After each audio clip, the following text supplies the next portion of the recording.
I am the maker of rules, dealing with fools. I can cheat you blind.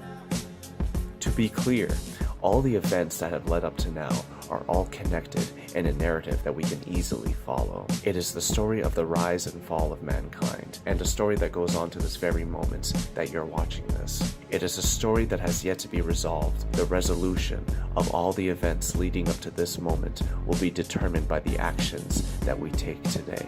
As the large empires fell, many other kingdoms and empires formed afterwards, leading up to the land empires as well as the maritime empires of Europe.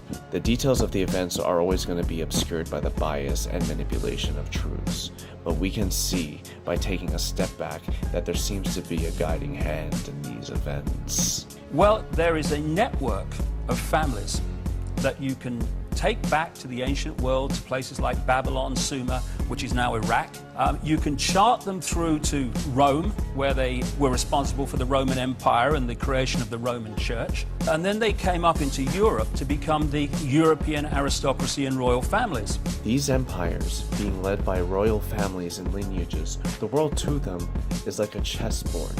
They would have disagreements which would lead to wars, costing the lives of millions who believed they were fighting for the name of their god or for their king and for their country. These traitors of humanity who tricked and manipulated the many people of the world were all well aware of the knowledge that they were aiming to suppress. They knew that the implications of the knowledge would lead to humanity's ascension, collective evolution as a whole. A species of this divinity would transcend the limitations created by psychological belief systems, such as borders, boundaries, races, cultures, monetary systems, and anything to do with the material-oriented societies that led to the societies of today.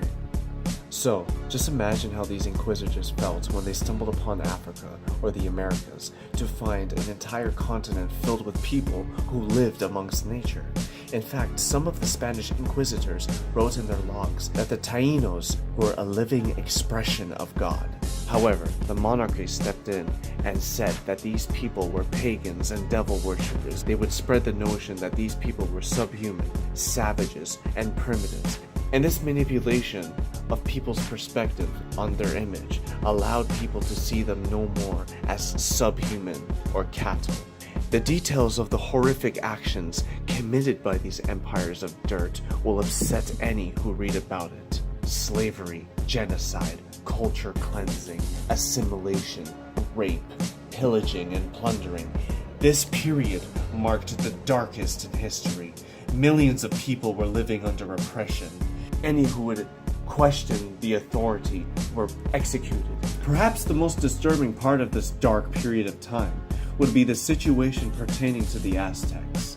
If there was any clear reason why the Spanish inquisitors thought the natives were all devil worshippers, it would be because of the Aztecs. The facts of the matter are not clear, due to the fact that the Spanish burned entire piles of codexes and scriptures in piles up to 30 feet high in some cases. Knowledge and information pertaining to the Mayans, the Aztecs, and the Mexica.